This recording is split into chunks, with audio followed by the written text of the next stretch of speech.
ferions mieux de commencer à dire maintenant. Le temps ne nous attend pas jusqu'à ce que nous nous réveillions de nos rêves. Et pour rappeler un peu les résolutions que nous avons peut-être prises hier soir, qu'allez-vous faire en 2005? Dans quelle mesure cette année sera-t-elle différente de l'année dernière? Combien d'entre nous aimeraient faire mieux au cours de l'année à venir? L'année dernière a été une année difficile pour beaucoup, une année de défis difficiles à relever, une année de décisions difficiles, une année de changements différents et également une année de quelques difficultés. Bref, l'année qui vient de se terminer, pour beaucoup, a été une année de frustration plus que de bonheur.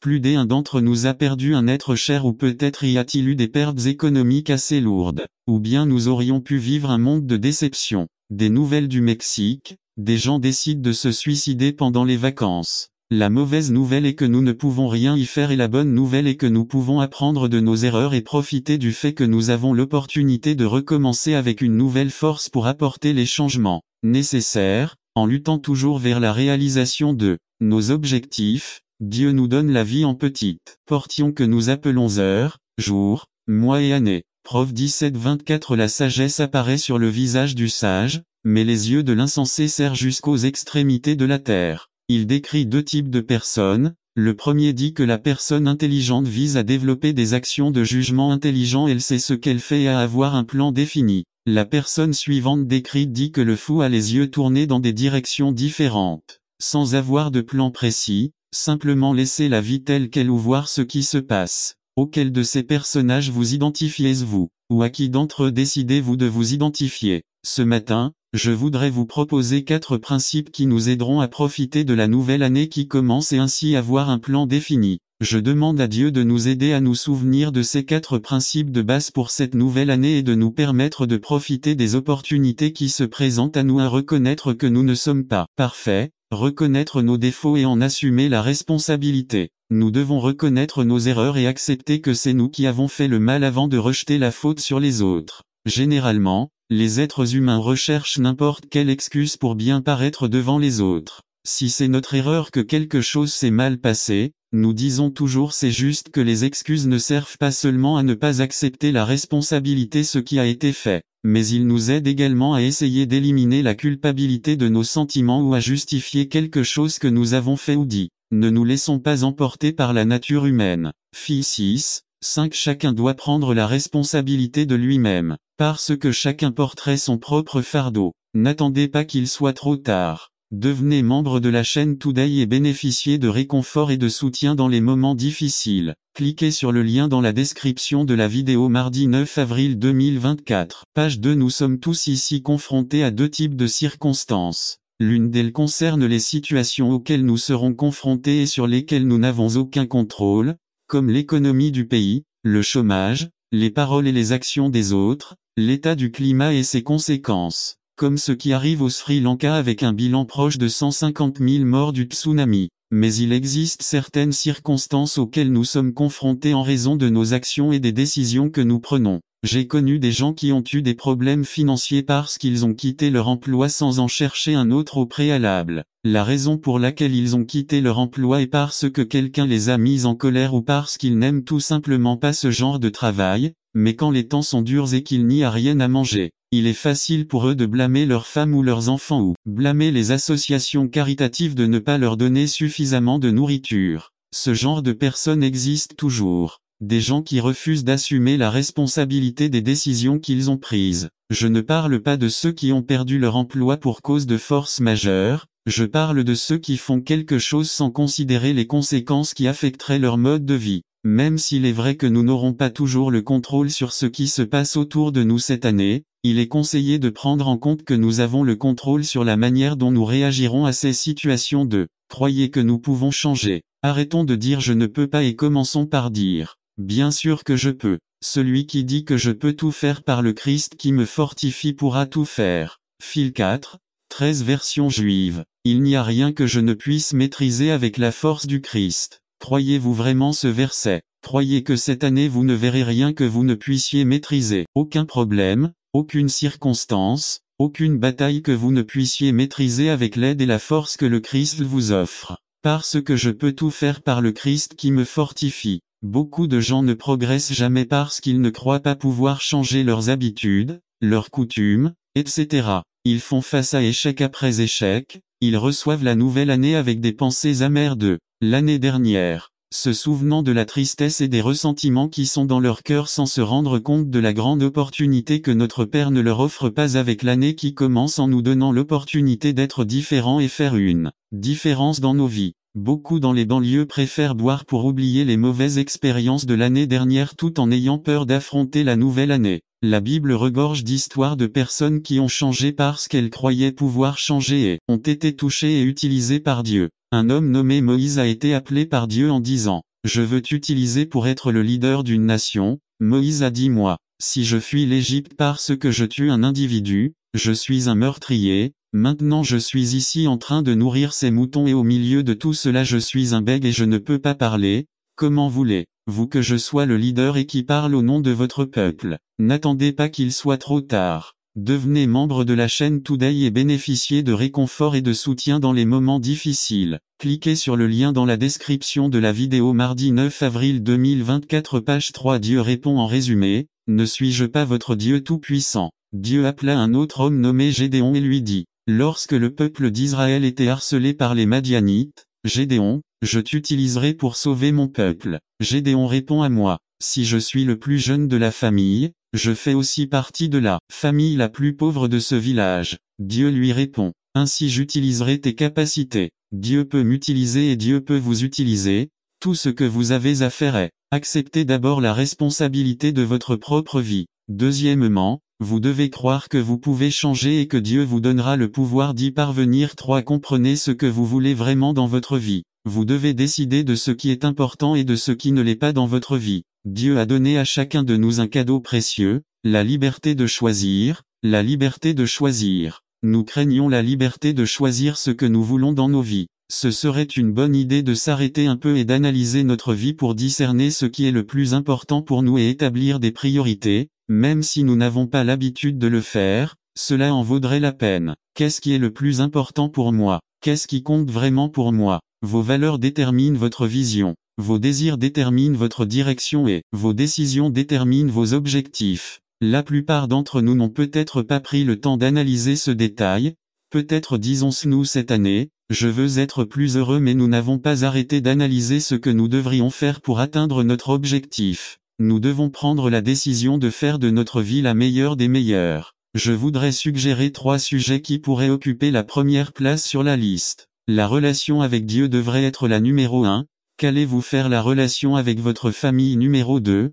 Quelles activités allez-vous faire cette année pour vous améliorer? La relation avec votre église en tant que deuxième famille numéro 3. Comment améliorer vos relations avec les autres? Clarifiez quelle est la chose la plus importante dans votre vie. 4. N'attendez plus pour commencer. Commençons à le faire maintenant, en mettant tout dans la prière et le jeûne, en nous rappelant toujours à quel point Dieu est fidèle à tenir ses promesses. N'attendez pas qu'il soit trop tard. Devenez membre de la chaîne Today et bénéficiez de réconfort et de soutien dans les moments difficiles. Cliquez sur le lien dans la description de la vidéo. Mardi 9 avril 2024 page 4. Faites que la graine qui a été plantée dans nos cœurs commence à porter du fruit. Faites que la graine qui a été implantée dans nos cœurs en sachant que Jésus peut fleurir et donner ses fleurs à chacun de nous, afin que nous puissions nous entourer. Répandez l'amour de Jésus à tout le monde. Si vous n'avez pas donné votre vie au Seigneur, rappelez-vous que vous n'avez pas besoin d'être parfait pour vous donner à Jésus. Écluse 11, 4. Si vous attendez que les conditions soient parfaites, vous n'obtiendrez jamais rien. Enfin, tout ce que j'ai dû apprendre dans la vie, je l'ai appris de Noah. 1. Ne ratez pas le bateau, soyez à l'heure, soyez prêts. 2. N'oubliez pas que nous sommes tous dans le même bateau. Ne critiquez pas. 3. Planifiez votre temps, rappelez-vous qu'il ne pleuvait pas encore quand Noah est arrivé construisant déjà l'arche. 4. Soyez un homme préparé et en bonne condition physique. Peut-être que lorsque vous aurez 600 ans, quelqu'un vous demandera de créer quelque chose de très grand. 5. Ne faites pas attention aux critiques, vous n'obtiendrez jamais rien si construisez toujours votre avenir sur les hauteurs. 7. La vitesse ne fait pas tout, rappelez-vous que les tortues étaient sur le bateau avec les léopards. 8. Lorsque vous vous sentez stressé, flottez un instant. 9. N'oubliez pas que l'arche a été construite par des débutants et que le Titanic a été construit par des professionnels. 10. Quelle que soit l'ampleur de la tempête, lorsque vous serez avec Dieu, il y aura toujours un arc-en-ciel qui vous attendra. Appelez, Jésus est celui qui vous offre cet arc-en-ciel. Aimeriez-vous faire partie de ces bénédictions? N'attends plus. Le Christ vous attend à bras ouverts et vous dit viens, n'attendez pas qu'il soit trop tard. Devenez membre de la chaîne Today et bénéficiez de réconfort et de soutien dans les moments difficiles. Cliquez sur le lien dans la description de la vidéo. Mardi 9 avril 2024, page 5, résolution pour l'année à venir résumé. Prof 17-24, la sagesse apparaît sur le visage des sages, mais les yeux des insensés errent jusqu'aux extrémités de la terre. Il décrit deux types de personnes. Le premier dit que la personne intelligente vise à développer des actions de jugement intelligent par Ézéchiel Alanis, Église adventiste du 7e jour espagnol West Jordan. UTUSA travailleur laïque, résolution pour l'année à venir 45 minutes. Prof 17-24, hymne numéro 146, à côté de la croix où Jésus est mort. Option 2, quand tu es fatigué et abattu. La sagesse apparaît sur le visage du sage, mais les yeux de l'insensé serrent jusqu'au bout du route. La bonne nouvelle version, une personne intelligente vise des actions sages, mais un imbécile part dans plusieurs directions. Prière. L'année 2004 est terminée, au cours de laquelle nous avons eu l'opportunité de réaliser nos rêves ou peut-être d'échouer dans nos projets que nous avions au début de l'année. J'espère que cela ne nous est pas arrivé comme ce qui est arrivé à la vieille dame de l'asile. Il y avait un petit vieillard nommé, qui était admis dans un asile où il passait chaque jour à admirer une petite vieille femme appelée, jusqu'à ce qu'il je n'en pouvais plus et un jour très tôt le matin, il a décidé et tout est allé au petit déjeuner et en finissant le petit déjeuner, il va voir la vieille dame de ses rêves et lui dit, « Et Martita, tu aimerais être ma petite amie ?» Ça quoi Martita ou n'importe quel nom répond, « Bien sûr. » Très à l'aise, les deux partent et discutent avec beaucoup d'enthousiasme tout au long de la journée jusqu'à la tombée de la nuit. Le lendemain, très tôt le matin, Don Martin se lève et, très inquiet, se dit, « Ah bon sang, je me souviens avoir demandé à Martita si elle voulait être ma petite amie mais je ne me souviens pas de ce qu'elle a répondu. » Très inquiet, l'homme se rend au plus vite chez Martita et lui dit, « Et Martita, je me souviens lui avoir demandé hier si elle voulait être ma petite amie mais je ne me souviens pas si elle a dit oui ou non. » À sa grande surprise, Martita répond au Don Martin, « C'est bien que tu me l'aies demandé. Je me suis souvenu de ça, j'avais dit oui, mais je ne me souvenais pas à qui je l'avais dit. » Morale, nous avons tendance à oublier presque tout ce que nous promettons de faire. Mais maintenant que nous sommes dans la nouvelle année, en référence à l'année dernière, nous pourrions passer notre temps à regretter ce que nous n'avons pas fait, les échecs que nous avons eus, à nous inquiéter de ceux qui ne pourraient jamais arriver, ou des erreurs que nous avons commises et nous pourrions continuer la liste des lamentations où on pourrait faire et l'inverse, profiter de cette nouvelle année que Dieu notre Seigneur n'a pas accordée. Cela pourrait être l'année la plus importante de votre vie si vous prenez la décision consciente de faire tout ce qu'il faut pour être meilleur. Ce que je veux souligner, c'est que si nous prévoyons de faire quelque chose cette année, c'est de ne pas attendre qu'il soit trop tard. Devenez membre de la chaîne Today et bénéficiez de réconfort et de soutien dans les moments difficiles. Cliquez sur le lien dans la description de la vidéo. Mardi 9 avril 2024, page 1, nous ferions mieux de commencer à dire maintenant. Le temps ne nous attend pas jusqu'à ce que nous nous réveillons de nos rêves. Et pour rappeler un peu les résolutions que nous avons peut-être prises hier soir, qu'allez-vous faire en 2005? Dans quelle mesure cette année sera-t-elle différente de l'année dernière? Combien d'entre nous aimeraient faire mieux au cours de l'année à venir? L'année dernière a été une année difficile pour beaucoup, une année de défis difficiles à relever, une année de décisions difficiles, une année de changements différents et également une année de quelques difficultés. Bref, l'année qui vient de se terminer, pour beaucoup, a été une année de frustration plus que de bonheur. Plus d'un d'entre nous a perdu un être cher ou peut-être y a-t-il eu des pertes économiques assez lourdes. Ou bien nous aurions pu vivre un monde de déception. Des nouvelles du Mexique, des gens décident de se suicider pendant les vacances. La mauvaise nouvelle est que nous ne pouvons rien y faire et la bonne nouvelle est que nous pouvons apprendre de nos erreurs et profiter du fait que nous avons l'opportunité de recommencer avec une nouvelle force pour apporter les changements nécessaires, en luttant toujours vers la réalisation de nos objectifs. Dieu nous donne la vie en petites portions que nous appelons heures, jours, mois et années. Prof 17-24, la sagesse apparaît sur le visage du sage, mais les yeux de l'insensé serrent jusqu'aux extrémités de la terre. Il décrit deux types de personnes. Le premier dit que la personne intelligente vise à développer des actions de jugement intelligent, elle sait ce qu'elle fait et à avoir un plan défini. La personne suivante décrite dit que le fou a les yeux tournés dans des directions différentes, sans avoir de plan précis, simplement laisser la vie telle qu'elle ou voir ce qui se passe. Auquel de ces personnages vous identifiez-vous? ou à qui d'entre eux décidez-vous de vous identifier? Ce matin, je voudrais vous proposer 4 principes qui nous aideront à profiter de la nouvelle année qui commence et ainsi avoir un plan défini. Je demande à Dieu de nous aider à nous souvenir de ces 4 principes de base pour cette nouvelle année et de nous permettre de profiter des opportunités qui se présentent à nous, à reconnaître que nous ne sommes pas parfaits, reconnaître nos défauts et en assumer la responsabilité. Nous devons reconnaître nos erreurs et accepter que c'est nous qui avons fait le mal avant de rejeter la faute sur les autres. Généralement, les êtres humains recherchent n'importe quelle excuse pour bien paraître devant les autres. Si c'est notre erreur que quelque chose s'est mal passé, nous disons toujours c'est juste que les excuses ne servent pas seulement à ne pas accepter la responsabilité ce qui a été fait, mais ils nous aident également à essayer d'éliminer la culpabilité de nos sentiments ou à justifier quelque chose que nous avons fait ou dit. Ne nous laissons pas emporter par la nature humaine. Filles 6:5 Chacun doit prendre la responsabilité de lui-même,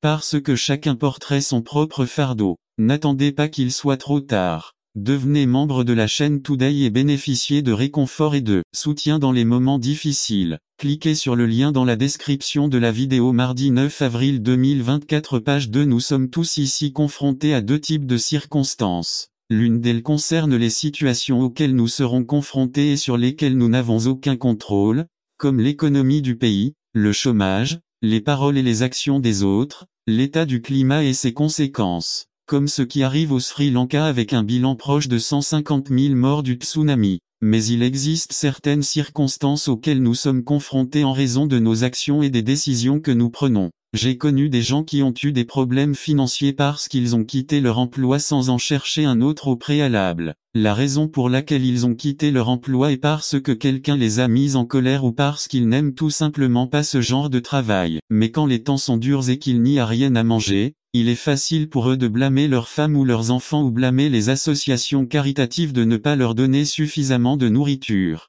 Ce genre de personnes existe toujours. Des gens qui refusent d'assumer la responsabilité des décisions qu'ils ont prises. Je ne parle pas de ceux qui ont perdu leur emploi pour cause de force majeure, je parle de ceux qui font quelque chose sans considérer les conséquences qui affecteraient leur mode de vie. Même s'il est vrai que nous n'aurons pas toujours le contrôle sur ce qui se passe autour de nous cette année, il est conseillé de prendre en compte que nous avons le contrôle sur la manière dont nous réagirons à ces situations.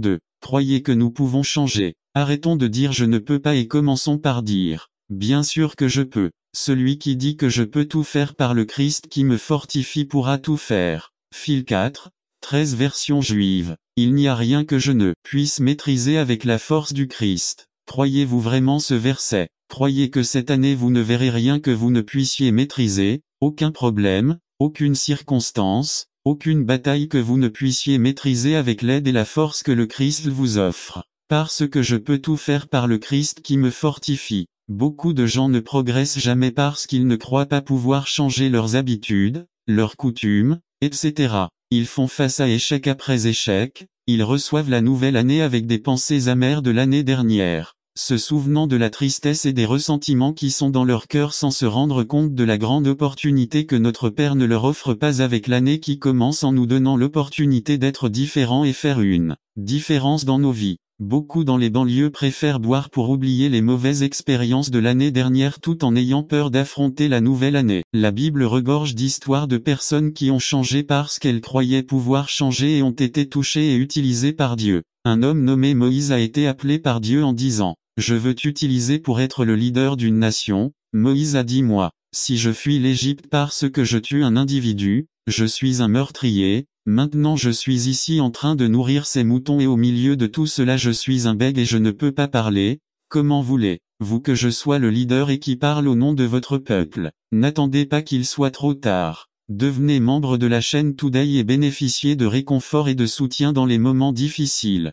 Cliquez sur le lien dans la description de la vidéo. Mardi 9 avril 2024 page 3. Dieu répond en résumé, ne suis-je pas votre Dieu tout-puissant? Dieu appela un autre homme nommé Gédéon et lui dit, lorsque le peuple d'Israël était harcelé par les Madianites, Gédéon, je t'utiliserai pour sauver mon peuple. Gédéon répond à moi, si je suis le plus jeune de la famille, je fais aussi partie de la famille la plus pauvre de ce village. Dieu lui répond, ainsi j'utiliserai tes capacités. Dieu peut m'utiliser et Dieu peut vous utiliser. Tout ce que vous avez à faire est, accepter d'abord la responsabilité de votre propre vie. Deuxièmement, Vous devez croire que vous pouvez changer et que Dieu vous donnera le pouvoir d'y parvenir. 3. Comprenez ce que vous voulez vraiment dans votre vie. Vous devez décider de ce qui est important et de ce qui ne l'est pas dans votre vie. Dieu a donné à chacun de nous un cadeau précieux, la liberté de choisir, la liberté de choisir. Nous craignons la liberté de choisir ce que nous voulons dans nos vies. Ce serait une bonne idée de s'arrêter un peu et d'analyser notre vie pour discerner ce qui est le plus important pour nous et établir des priorités,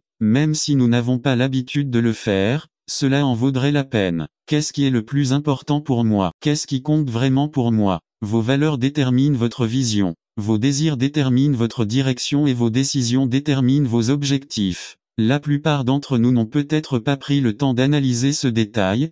Peut-être disons-nous cette année, je veux être plus heureux, mais nous n'avons pas arrêté d'analyser ce que nous devrions faire pour atteindre notre objectif. Nous devons prendre la décision de faire de notre vie la meilleure des meilleures. Je voudrais suggérer 3 sujets qui pourraient occuper la première place sur la liste. La relation avec Dieu devrait être la numéro 1. Qu'allez-vous faire? La relation avec votre famille numéro 2. Quelles activités allez-vous faire cette année pour vous améliorer? La relation avec votre Église en tant que deuxième famille numéro 3. Comment améliorer vos relations avec les autres? Clarifiez quelle est la chose la plus importante dans votre vie. 4. N'attendez plus pour commencer. Commençons à le faire maintenant, en mettant tout dans la prière et le jeûne, en nous rappelant toujours à quel point Dieu est fidèle à tenir ses promesses. N'attendez pas qu'il soit trop tard. Devenez membre de la chaîne Today et bénéficiez de réconfort et de soutien dans les moments difficiles. Cliquez sur le lien dans la description de la vidéo. Mardi 9 avril 2024, page 4. Faites que la graine qui a été plantée dans nos cœurs commence à porter du fruit. Faites que la graine qui a été implantée dans nos cœurs en sachant que Jésus peut s'épanouir et donner ses fleurs à chacun de nous, afin que nous puissions le faire. Répandez l'amour de Jésus à tout le monde. Si vous n'avez pas donné votre vie au Seigneur, rappelez-vous que vous n'avez pas besoin d'être parfait pour vous donner à Jésus. Écluse 11. 4. Si vous attendez que les conditions soient parfaites, vous n'obtiendrez jamais rien. Enfin, tout ce que j'ai dû apprendre dans la vie, je l'ai appris de Noah 1. Ne ratez pas le bateau, soyez à l'heure, soyez près. 2. N'oubliez pas que nous sommes tous dans le même bateau. Ne critiquez pas. 3. Planifiez votre temps. Rappelez-vous qu'il ne pleuvait pas encore quand Noah est arrivé, construisant déjà l'arche. 4. Soyez un homme préparé et en bonne condition physique.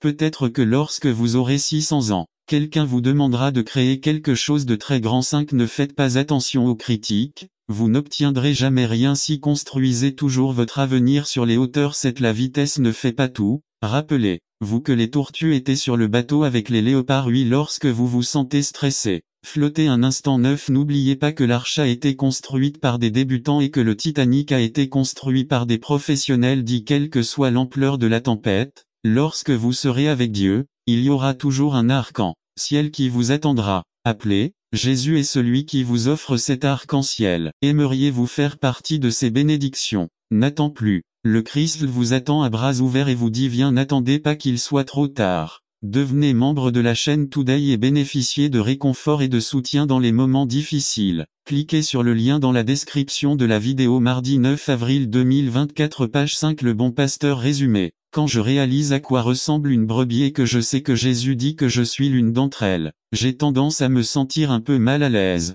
Je suis le bon berger et je connais mes brebis. JN 10, 14 par Ézéchiel Alanise. Le bon pasteur Jean 10, 11. Anecdote. Un berger trouve 5 œufs dans une boîte à chaussures avec $10 000. Il demande une explication à sa femme et elle lui dit, j'ai décidé de pondre un œuf pour chaque mauvais sermon que vous avez donné et $1 pour chaque bon sermon. Le pasteur pense automatiquement que les factures étaient pour tous les bons sermons, et pour réaffirmer son sentiment de présomption, il lui